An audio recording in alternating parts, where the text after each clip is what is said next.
Alhamdulillahi Rabbil Alamin, wassalatu wassalamu ala asrafil anbiya'i wal mursalin wa ala alihi wa ashabi ajma'in. Mga kapatid sa pananampalatayang Islam, ang pagbati natin ng kapayapaan. Assalamualaikum warahmatullahi wabarakatuh. Sa atin naman pong mga kababayan na inaabot ng ating sound sa gabing ito, maganda pa kayo sa gabi. Masya Allah. Alhamdulillah, unang-una nagpasalamat ako sa Allah sa pagkakataong ito na kung saan ay nakapiling ko ang mga kapatid dito sa Davao, Masya Allah. At yung mga tagapakinig natin yan sa labas, maraming salamat. So, nagpasalamat ako sa Allah. At sa inyo lahat na nandito. Naniniwala ang mga Muslim na hindi magaganap ang isang bagay pag hindi niloob ng Allah. Kaya higit tayo magpasalamat sa Kanya. Bago ang lahat, nais kong magpakilala, isang ugali ng Muslim yan, na magpakilala tayo ng kaunti. Ang inyo pong kapatid ay hindi dating Muslim. Para sa inyong kaalaman ay ni sa guni-guni, hindi ko pinangarap mag-Muslim. Isa lang ang natatandaan ko nung maliit ako, isa akong Masbatinyo. Sinilang sa bayan ng San Fernando, Masbate. Bata pa ako, nangarap na ako na maging sundalo. Gusto kong mag-army. Bakit? Dahil way back 70s, halos ang lahat ng sundalo sa amin, ubos, patay, galing Mindanao. Kaya kadalasan noon, ang klase namin pagkahapon, walang klase. Dahil lahat ng klase doon tigil. Ihahatid ang sundalo sa libingan. Totoo naman ako doon sa 21 Gansalo. Pak, di ba? Sa murang isipan ko, elementary ako, tinanong ko, sabi ko, sa teacher ko, sabi ko, sino ang pumatay ng mga sundalo natin? Sabi na, mga Muslim sa Mindanao. Sabi ko, bakit naman ganun sila kalupit? Hanggang sa napapanood yung mga pelikula noon, sundalo kalaban mga Muslim sa Mindanao. Sabi ko, anong klaseng mga hayop ba yan? Kaya doon nabuo ang isip ko na ako'y magsundalo paglaki. Dalawa kami ng kuya ko, magkasunod kami. Siya Navy, ako naman Army. Yan ang pangarap namin. Kaya pag nagbibili ng damit ang nanay namin, pinapabili namin pag sundalo. Minsan nabibili sa akin nanay ko, US Army. Sa kuya ko naman, US Navy. Pero yan ang aming pangarap. Hindi nangyari sa akin, pero ang kuya ko ay naging Navy. So nandyan yan siya sa HPN, Headquarters Philippine Navy, sa in-6th Division. So ako, yung nabigo, at ngayon ay isang Muslim. Galit na galit sa Muslim, ngayon ay, Masya Allah, isa ng Muslim. Mga kapatid at sa ating mga tagapakinig, sana maging bukas din ang isipan ng ating mga kababayan na sana po saliksikin niyo ang Islam. Dahil sa Islam lamang tayo magkakaroon ng tamang pamumuhay, tamang patnubay ng buhay. Sa ating mga panauhin na nakikinig ngayon, 3 katanungan ang nabuo sa isip ko bago ako nanghina sa dati kong pananampalataya. Dati akong Katolik, na isang hindi lang basta-bastang Katoliko, kundi dibotong Katoliko. Batang simbahan ako. Walang kanta sa simbahan sa Katolik na hindi ko alam. Dahil isa ako sa nag-aayos ng misa pag Miyerkules, yung perpetual health. So batang simbahan ako sa madaling sabi, pag kukumpisal, so alam natin lahat yan. Nung medyo nagkaroon ako ng kalaman sa pananampalatayang Katoliko, doon nabuo ang aking mga katanungan. 3 katanungan na hindi ako napigilan, nasa tari ko mismo itanong. Mga kapatid, unang tanong ko, sabi ko, Father, kung si Jesus ang Diyos, dahil sa Katolik, si Jesus talaga ang Diyos. Sabi ko, Father, kung si Jesus ang Diyos, siya ang lumikha ng langit at lupa. Bakit pag silang sa ni Maria, may langit at may lupa na? Ganun lang kasimple. Pangalawa, sabi ko, kung si Jesus ang Diyos, anong tawag ni Maria kay Jesus? Anak ko o Diyos ko? Natitiyak ako, ang tawag na anak ko, hindi Diyos ko. Hanggang sa huling katanungan, sabi ko, kung si Jesus ang Diyos, sino kaya makapangyarihan? Si Maria o si Jesus? Kung sasabihin sa akin si Jesus, hindi kayang tanggapin aking sentido. Dahil kailanman ang anak ay hindi magiging makapangyarihan sa magulang. So itong mga katanungan na ito, na diretso kong tinanong sa pare namin na hindi niya masagot. Bagkus ang tinanong niya, ang sinagot niya sa akin, anak, ang ginagawa mo ay isang paglapastangan sa Panginoon. Kung ano ang inaaral ko dito, paniwalaan mo. So ganun lang kasimple, pero bilang isang naghanap ng katotohanan, hindi ko matanggap yun. Hanggang sa napunta ako sa iba't ibang relihiyon, napunta ako sa isang relihiyon, hindi ko nababanggitin dahil in fairness naman sa kanila, na ang turo ay si Jesus ay tao. Siguro magkakaroon kayo ng ideya.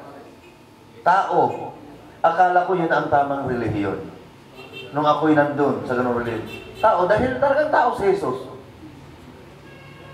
Dahil ang binabasihan ko nung panahon, nabasa ko ang Biblia, nakalagay sa Biblia, si Maria na birhing babae ay magdadalang tao. So, ganun lang kasimple. Kaya naniwala talaga kung nasa siya tao. Kasi kung ang nakalagay sa Biblia, si Maria na birhing babae ay magdadalang Diyos, abay ang tao, kay Jesus Diyos. O kung ang nakalagay sa Biblia, si Maria na birhing babae ay magdadalang anak ng Diyos, eh di anak siya ng Diyos. Pero ang maliwanag nakalagay, si Maria na birhing babae ay magdadalang tao. So, tao. So, kaya yung relihiyon na yun, na parte din ng Christianity na nagtuturo siya sa tao, sabi ko ito na ang tama. Ngunit, sa paglalalim ng pag-aaral, babalik pa rin kay Jesus, hindi pa rin. Hanggang sa napunta naman ako sa isang relihiyon na si Jesus ay anak ng Diyos. So, kompleto na, no? Dati Diyos. Sumunod, tao siya. Sumunod, anak ng Diyos. Alhamdulillah, nagpasalamat ako na may Islam na naglagay, talagang itinuro, at ilalagay lang talaga si Jesus sa talagang dapat niyang kalagyan. Na si Jesus pala, anak ni Maria, sugo ng Diyos. So, alhamdulillah, kaya tayo nandito sa Islam. Ngayon, bilang katulad yung bago sa Islam, at marami ring bago sa Islam dito, inshallah, nais kong i-share yung sinabi ni Sheikhul Islam Ibn Taymiyyah. At ito ay applicable sa atin bilang mga bagong Muslim. Ang sabi ni Sheikhul Islam Ibn Taymiyyah, dapat ang mga Muslim magsama-sama. Magsama-sama, lalo mga bagong Muslim, dapat huwag tayong aalis sa mga kasamang mga Muslim. Dahil di ba yung nahihiwalay, yun ang madaling siluin ng, di ba yung halimbawa mga kambing, nahiwalay dyan ng isa, yun ang madaling siluin ng lubo. Kahit sa manok, yung mahiwalay na sisiw, madaling kunin yun. Ganon din sa atin. Pero may sinabi si Sheikhul Islam Ibn Taymiyyah na allowed tayo na mga Muslim pumunta sa gitna ng mga hindi man nampalataya sa tatlong kondisyon. Una, ibig sabihin, Muslim ka. Huwag tayong matakot. Kasi kung sama-sama tayo, paano yung nandun sa kondina pa natin? Paano kung nag-iisa ka sa lugar mo? Sabi ni Sheikhul Islam Ibn Taymiyyah, taglayin mo itong tatlo. Una, may kaalaman ka sa Islam. May kaalaman sa Islam. Kaya pwede kang ibalibag. Pwede kang ibato doon sa gitna ng hindi ka Musliman kung taglay mo ang isang kung ikaw ay may kaalaman. Bakit? Mapag-aalaman mo. Masusuri mo ang sarili mo. Kung mali na ba ang ginagawa mo? Kung tama pa ba ang ginagawa mo? Haram na ba ang ginagawa mo? O halal, tama pa ba ang ginagawa mo? So, masusuri mo. Inaaya ka, halika. Punta tayo doon. Okay, mashallah, may nahalin. Alam, hindi pa haram sa Islam yan. Okay. Dinala ka sa beer house. Pero doon mo kami dawahan. Hindi pwede. Haram. So, maganda ang may alaman. Kaya huwag matakot na pumunta tayo sa, mahiwalay tayo sa mga brothers na tayo may kaalaman. Pangalawa, na in-advise ni Sheikhul Islam Ibn Taymiyyah, may kaalaman. Pangalawa, nagpapakilala kang Muslim. Sumalagay ito sa mga bago katulad nyo. Magpakilala, huwag kayong mahiya. Proud to be a Muslim. Huwag niyo ikakahiya na kayong Muslim. Subhanallah. Anong ibig sabihin ng Muslim? Mga nilikha ng Diyos na sumusunod, sumusuko at tumatalima. Ikakahiya mo? Allahu Akbar mga kapatid. Kung pwede nga lang magpalagay ako sa whole page ng Inquirer, whole body, sabi ko, proud to be a Muslim, kaya lang hindi natin kayang bayaran yun, whole body. Napakamahal yan. Yung 1/4 nga lang doon, 70,000 eh. Sabi ko, whole body. Pero, mashallah, yun, kailangan magpakilala tayo. Pumunta tayo sa mga hindi mga manabatay, pakilala ka, Muslim ako. Kung hindi makita dito, sa kopya,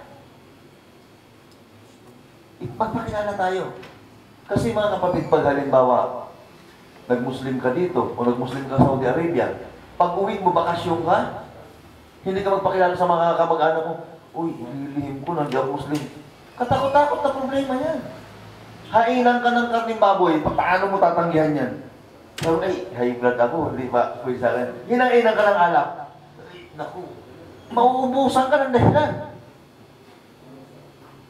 Kasi mga kapatid, hindi ko nila lahat, maraming mga brothers natin na nag-Muslim sa Saudi Arabia. Na ang pagiging Muslim ay ginawang jacket. Ginawang jacket. Nung nasa Saudi Arabia, suot-suot yung jacket. Assalamualaikum, kipalhal, Muslim siya. Nung magbabakasyon na, tinanggalan jacket, sinapit muna. Diyan ka muna, bakasyon muna ako. Ayun, ang pagiging Muslim niya, ginawang jacket. Habang sa Pilipinas, hindi Muslim. Ginawang jacket, sinapit lang doon eh. Pagtapos ang bakasyon, suot naman ng jacket, yun, yung Muslim na naman. Wow! Subhanallah. Mahihiya ka na may pakilala ang Muslim. Sumusunod. So magpakilala ko, huwag tayong mahiya. Muslim ako. Sinabi mo sa mga kaibigan, pag alok ng alak, ay Muslim ako. Ganun. Kasi kung inilihim mo, magtatago ka magdasal hanggang kailan? Ay kung may lugar na dumating ang dasal, ang oras at walang dasalan na tago, paano ka magdasal? Pag naglihim ka ng Muslim ka, ililihim pati sa dasal. Naku. So malaking, isa yon sa in-advise niya, magpakilala ka bilang Muslim. Muslim, huwag natin ikahiya. Hindi yung Muslim ka, ang pangalan mo is Nasir, pinalitan mo ng Nistor. Subhanallah. May mga brother daw sa Maynila, Muslim ka, ano pangalan? Armando. Yung pala, Ahmad. Mayroon pang Richard. Richard, yung pala, Rashid. Allahu Akbar. Medyo lapit din, may katulog din eh. Rashid, Richard. Nistor, Nasir. Armando, Ahmad. Allahu Akbar. Wow. So sa mga Allahu Akbar. Tayo, wag natin ikakaya-kaya. Magpakilala tayo. Ito mga brother, itong balbas, madaling mai-open ng Islam. Ito. Ano yan? Madaling mai-open ng Islam. Ngayon, pagkatapos ng payo na may kaalaman ka sa Islam, may pakilala kang Muslim, pangatlo, magparating ka ng Islam. Yan ang sinabi ni Sheikhul Islam Ibn Taymiyyah, na kahit ikaw nag-iisa, itapon ka doon sa gitna ng mga kufar, nataglay mo ang tatlong ito, ikaw ay ikaw ay magtatagumpay. Pero pag hindi mo taglay ang tatlong ito, wag kang pupunta doon. Dahil bukas, makalawa katulad din na nila. Kapag wala ito, wala kang kalaman sa Islam, hindi ka nagpapakilala, hindi ka nagpaparating Islam, tapos na. Hindi magtatagal. Sa umpisa, magbabawal ka, bawal na. Sunod, kabilang ka na ron, sa tanggiro. Kapag hindi ito. So, alhamdulillah, bilang katulad yung bagong Muslim, kailangan natin ito. Para may sandata tayo na alam naman natin ang ating lugar, majority is mga non-Muslim. Magiging sandata natin ito. Magparating ng Islam. Mga kapatid, sa pagpaparating ng Islam, kung malalaman lang natin ang gantimpala, mashallah, may isang pangyayari na ito hadith, expert dito si Alim, yung kabuuan ng kwento. Yung mag-isip ka lang gabi, gumugol ka ng panahon sa gabi, hindi ka natulog, nag-iisip ka ng dawa, ay daig pa ang tahajjud. daig pa ang tahajjud. Masya Allah. Di ka natulog sa gabi. Nagplano ka na. Masya Allah, ano bang dawa namin dun sa kampo? Sunod pa saan? Ano bang magandang plano mo tungkol sa dawa? Daig ang nagtahajjud. Subhanallah. So, parating tayo ng Islam, mga kapatid. Hindi naman sabihin na saka pa lang ako magpaparating ng Islam kung memorize ko ng Quran. Sabi ng Rasul sallallahu alaihi wasallam, baliguan ni walau aya. Isa lang na aya ang alam mo, kabisado mo iparating. Basta tiyak na alam mo yung ganun ang kahulugan. So hindi ka lang magpakalalubhasa. At mga kapatid, ituring natin, isa sa magandang katangian ng isang nagpaparating ng Islam, na yung non-Muslim, yung mga paparatingan natin, mahalin mo. Mahal. Kapag mahal mo yung isang taong nais mong parating ng Islam, pagbubutihin mo ang pagpaparating. Mahal mo. Nakaranas na ba tayong magmahal ng babae? Pag mahal mo ang isang babae, papunta ka pa lang. Sinuri mo ang suot mo. Di, okay na ba ito? Gwapo na ba ako nito? Mabalik-balik ka sa salamin. Nung naayos mo ang suot mo, ano kayang maganda kung madala sa kanya? Nung may madadala ka na, parapit na sa bahay niya, ano ba ang dapat yung sabihin? Dahil baka ma-turn off siya sa akin. Mag-iingat ka. Pati hakbang mo, pati lakad mo, kilos mo, pinatay mo dahil mahal mo. Ayaw magsalita nang makasalita kanya. Lahat na nasabi niya, oo, kahit labag sa kalooban mo, mahal mo. Kapag ang dinadawahan mo ay mahal mo bilang isang kapatid. At isa lang pinagmula natin. We are brothers and sisters in humanity. From Adam and Eve. So kapatid natin sila. Mahal mo, pagbubutihin mo. Ang pagpaparating ng Islam. Kung maaari, sa tulong ng Allah, madala mo sa Islam. Dahil mahal mo siya. Pero kung hindi mo mahal ang pinapaliwanagan mo, bahala ka sa buwan. Muslim ka. Bahala ka sa buwan. Masunog sa impyerno. Walang malasakit. Sa totoo lang. Kailangan na doon ng katangian na mamahalin mo siya. Ang isang salita, mga kapatid, na nagmumula sa puso, diretso yan sa puso. Pero yung salita na nagmumula sa nguso, hindi yan papasok sa puso. Kailangan lang yun. Mahalin mo para pagbutihin natin ang pagsalita. Pag mabuti, mashallah, inshallah, nandun ang tulong ng Allah at igabay siya ng Allah sa Islam. Pero kung ulitin natin walang pagmamahal, paliwanag ka, ganun lang. O ano, ayaw mo, sige. Tapos na ako, umalis ka na. Medyo, ang propeta Muhammad sa Islam, ang panahon niya kapag nagpaliwanag, kung maaari talagang mag-Muslim. Yun nga lang, nakatulad natin siya, na wala din kakayahan pag Muslimin ang tao. Wala tayong kakayahan pag Muslimin ang tao. Ang Rasulullah SAW, wala kakayahan. Kasi kung ako may kakayahan ako pag Muslimin ang tao, ay ang uunahin ko ang mga pamilya ko. Ubus na sana. At isusunod ko na ang ating Pangulo. Para lahat ng kabinete niya kasama na. Kaya lang, wala tayong kakayahan na pag Muslimin sila. Tayo lamang ay gagawing instrumento ng Allah na makarating sa Islam. At bahala ng Allah magbigay ng guidance at inshallah matunghayan nila ang matuwid na landas. So mga kapatid, inshallah matagal pa tayo magkakasama-sama. Ayaw kong pahabain. At sa ibang pagkakataon naman, may mga kapatid pa na pwedeng mag-advise sa atin lahat. So yun lang ang bilang katulad tong bagong yakap sa Islam. Pilitin natin magkaroon ng kaalaman sa Islam. Magpakilala tayo bilang isang Muslim at magparating tayo sa Islam. Kasi ano ipaparating mo kung wala kang kaalaman? Ang kaalaman, ilaw sa kadiliman. Ang kaalaman, magandang kasama pag nag-iisa. Magandang kasama pag nag-iisa. Ang kaalaman, sandata laban sa kalaban. Allahu Akbar. Kaalaman. Pagkaalaman, di ba? Pagkaalaman, may pupunta ka sa lugar, may kaalaman ka, hindi ka mangamba. Naliligaw na ako. Wala yan. Pag may alam ka, pas alo, di kaya ikuntong lata alam mo. Ang di mo alam, talagang nakakalam. So, anong problema ron? So, kaalaman, yung lagi natin naririnig, nasabi ni Ali bin Abi Talib, ang kaalaman, pangalagaan ka. Yung kayamanan, ikaw mag-aalaga. Ang kayamanan, pag ginastos mo na, uubos. Pero ang kaalaman, pag itinuturo mo, gumadami.